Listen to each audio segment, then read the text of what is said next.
right, everyone, welcome back to the Motor Anatomy. Today we have Angel. Angel, thank you so much for making the long drive, man. Thank you for having me today, man. Communication is much better. Oh, yeah. All right, man. So tell us, what do you drive? I drive a 1996 Honda Civic EX. 1996? Yes. So walk us back, man. Like, how did this whole let me modify my car started for you? It was back when I was young. Honestly, my dad really got me into the whole car scene. He actually used to have a 99 2000 SI when I was younger. Ooh, okay. Yeah, he had it in the electric blue pearl color. Nice. Yeah, growing up, I always seen him with that car. I mean, I was in it all the time. So I really just, that's where it all started for me. And then growing up, he always had different cars. Like at one point, he had a B16 swap EG hatch. Ooh. Super clean too. It was back in the early 2000s, so you know, back then the Hondas weren't so beat up. And just growing up, I mean, through high school, all my buddies, you know, they started getting into cars and whatnot. And then I think it was around my senior year of high school is when I finally got my first car. I started working construction and then saved up enough money, bought a car off of my buddy. It was a complete beater. It was not pretty at all. Was it Honda? It was a 99 2000. Okay. But it was just it was an EX model as well, but it was just a single cam. But it was dumped to the floor. Okay, so it was nice. it was very hard to drive around all the time. But you enjoyed it at the time. I did. I had the most fun with that car because it was my first car. We've all been there. Yes. Yeah. That car really only lasted me about 5 or 6 months before it finally blew up. And then after that, I actually acquired a 2015 Honda Accord Sport. Okay. Had that for a while. Honestly, to me though, like the newer cars, they're not as enjoyable as these, you know, 90s Hondas. They're not comfortable, but they don't have that personality. Exactly. They're not as raw feeling, I guess. So I had it for a while, and then that one ended up going too. So then I actually acquired this one last year of February. Okay. So this month. And I bought it off a buddy of mine. He gave me a really good deal on it. When I got it, it was completely bone stock though. It was single cam, all original under the hood, cruise control, all that. Even on stock suspension, just had, you know, some rep wheels.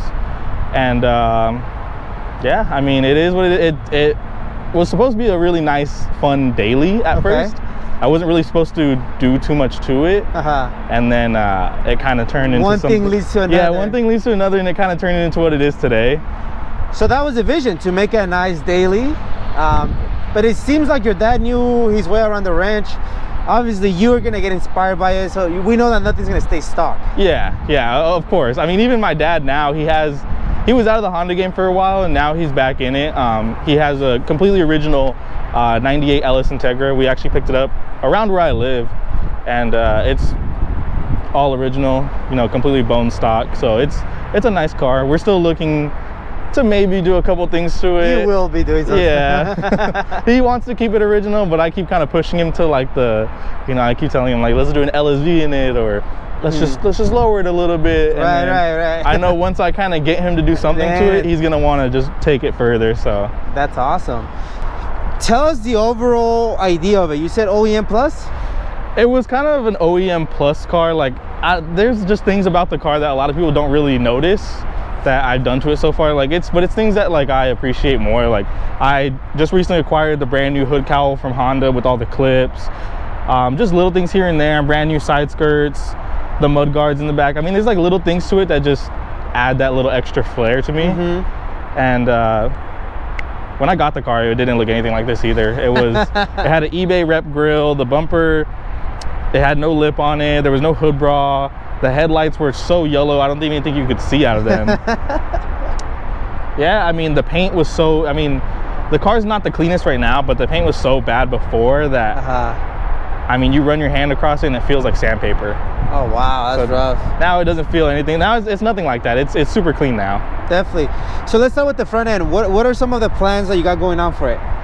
So eventually I am going to paint the car here pretty soon. Keep it in white? Yeah, I'm going to keep it the original frost white color. But I do want to try and find myself a J's Racing hood for it. Oh, okay. And then I actually have a set of SIR bumpers sitting in my garage at home. So I'm going to throw the SIR bumpers on, hopefully get a J's Racing hood.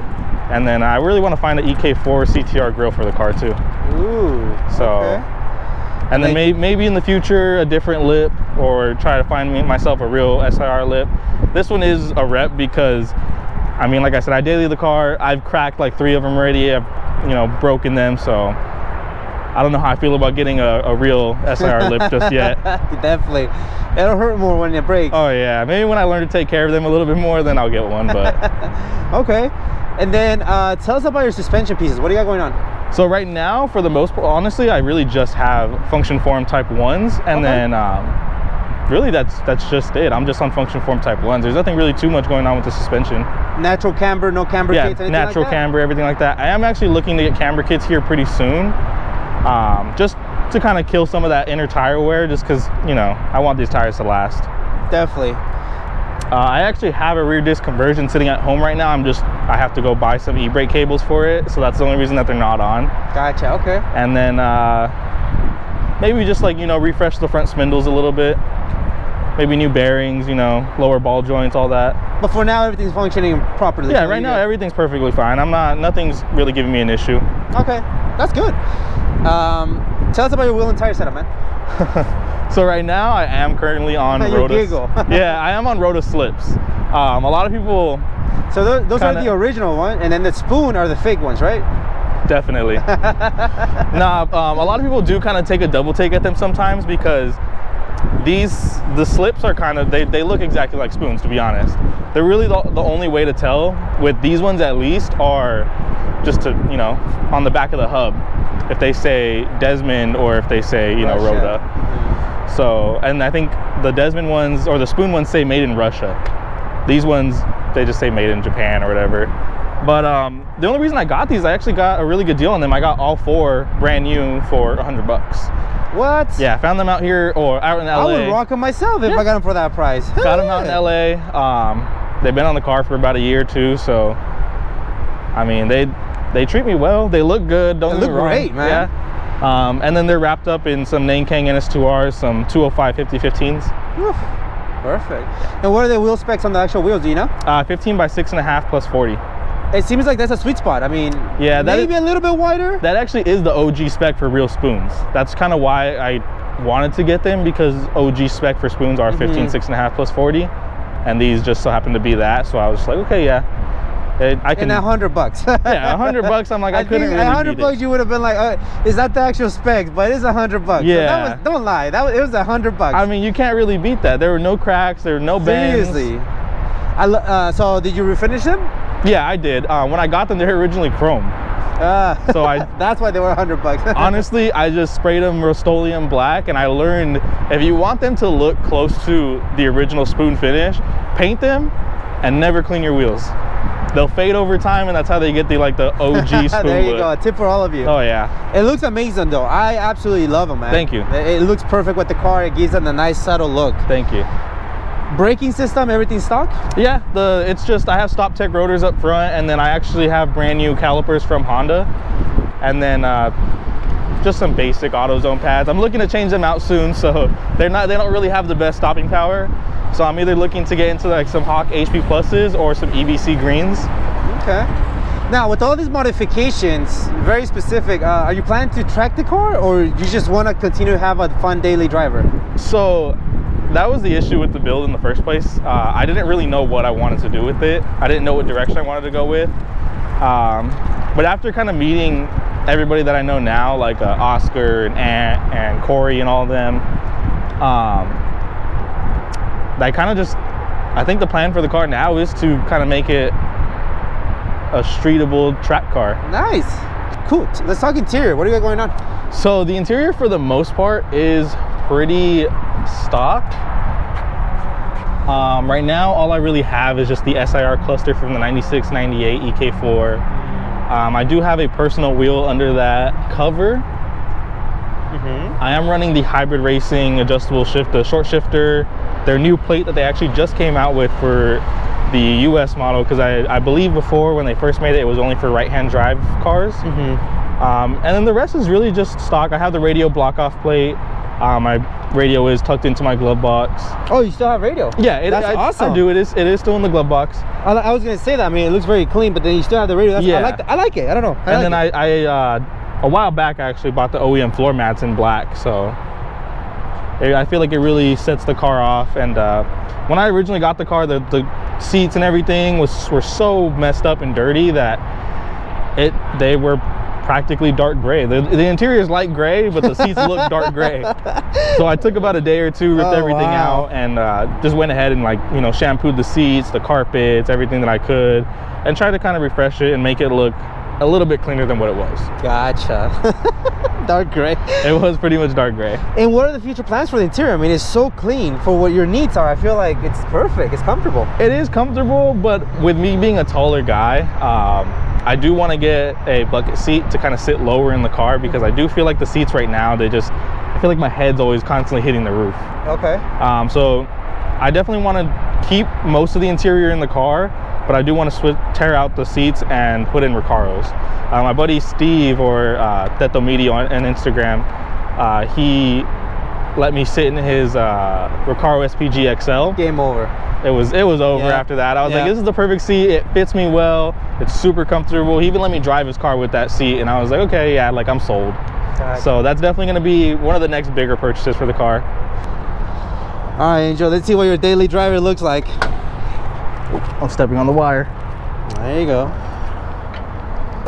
Gorgeous. It is. It's pretty. It's a pretty car. So what are we staring at, man? So this is a B16B from a 97 CTR. Okay. Super clean engine bay, especially for a daily driver, especially where you live. Appreciate it. Definitely, because there has to be, you know, we have to admit it. Well, it didn't come like this. No. So tell us about, where did you pick up the B16? Why did you pull the trigger? Obviously, it fits in perfectly. Tell us a little bit about that. So I guess I'll bring us back to the beginning again. When I bought the car, it was completely original under the hood. It was still the stock D16 Y8, cruise control, AC, all that. And the plan was never to swap it. It was just to daily it how it was. And it's funny, actually, on the day of my birthday, the car had actually I had blown the motor on the day of my birthday. So it was kind of a sad day. I thought it would last a lot longer than that.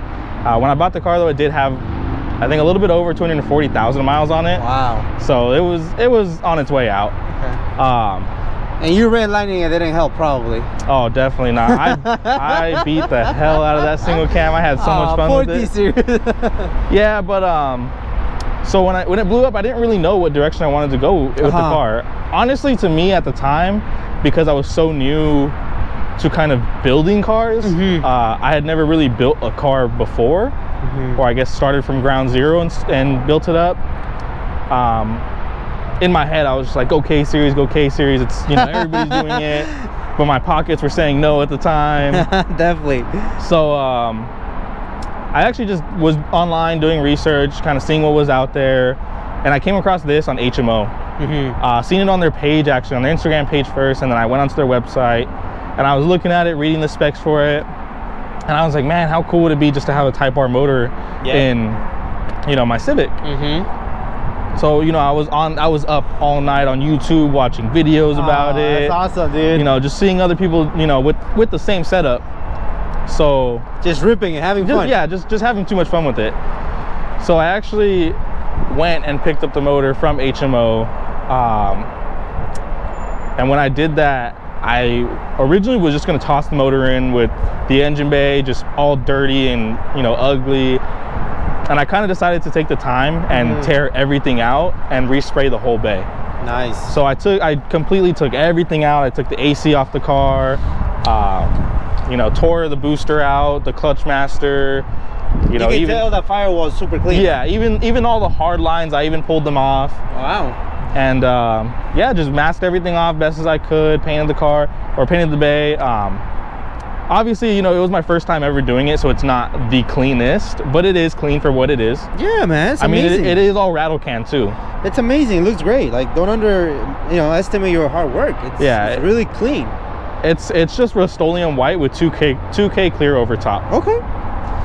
And yeah, I sprayed the bay. It took about 2 days to do that, and then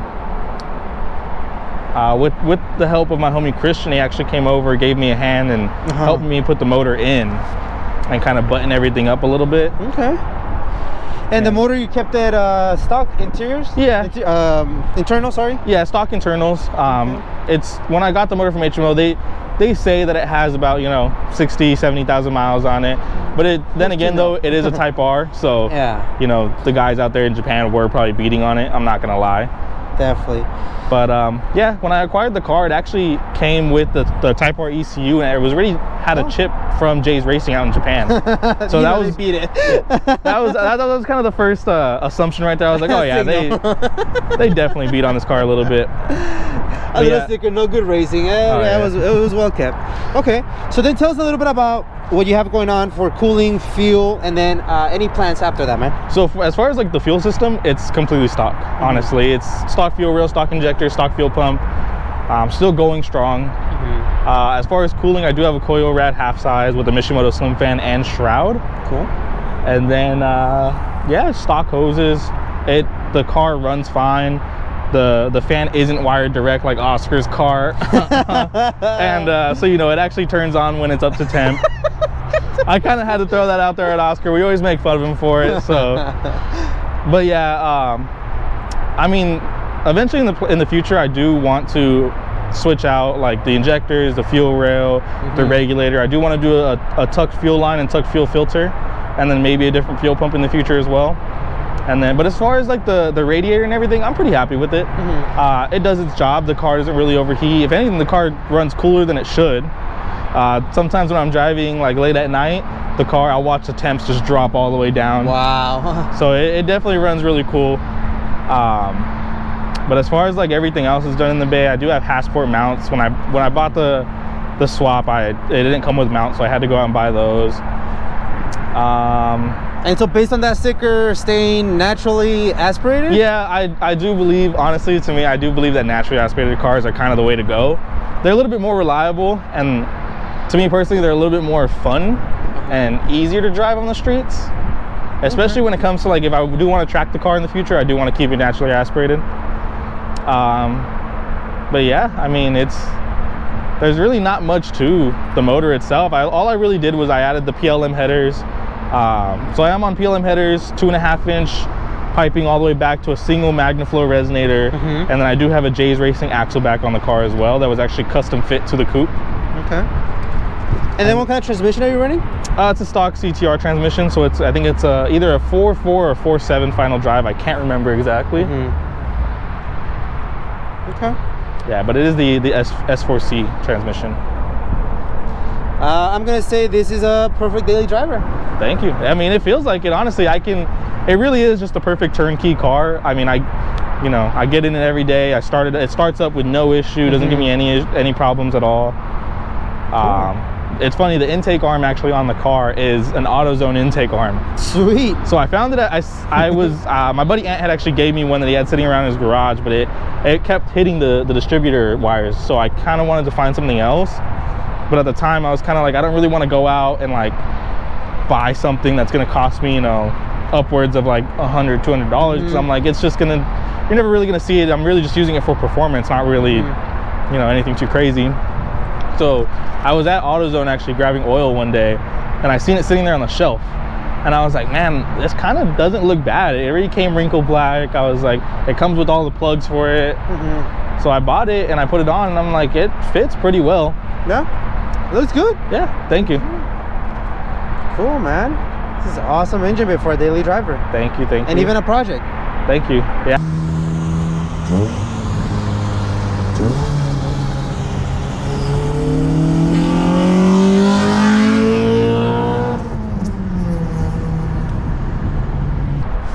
All right, Angel, thank you so much for making time for us, man. Definitely appreciate it. I love what you've done to it. I love the fact that you are doing the work. You're getting your hands dirty. You're experimenting. I like that. I really do, man. And I think that keep building this car, whatever it turns out to be. Maybe you get another car and you go full on race car on the other one, but this one, it's cool. I like to see this, man. It definitely took me back when I was starting. Because I drove a slam car forever, and I just thought I was the coolest guy, man. Yeah, so definitely. That's how we all start out. So, any shout outs, man? Honestly, just shout out to my parents. They support me to the fullest, honestly, with all this. I'm probably their biggest headache, honestly. I'm always taking up garage space, always leaving tools everywhere, you know, greasy hands, you know, touching the doors. So shout out to my parents for putting up with me and being my biggest supporters. Shout out to all the people, all the guys in the NSFW chat. Lend me hands when I need it. Let me use tools whenever I need it, garage space, anything like that. He's always been a big help. And that's really it, honestly. Just, you know, all the guys in the NSFW chat, parents, you know. That's awesome, man. Yeah. That's all you need.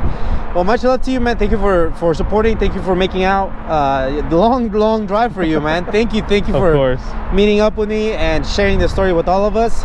And yeah, man, definitely keep the Hondas as daily. Keep them on the road, and love what you've done to it, man. Thank you. Keep it up, man. Thanks.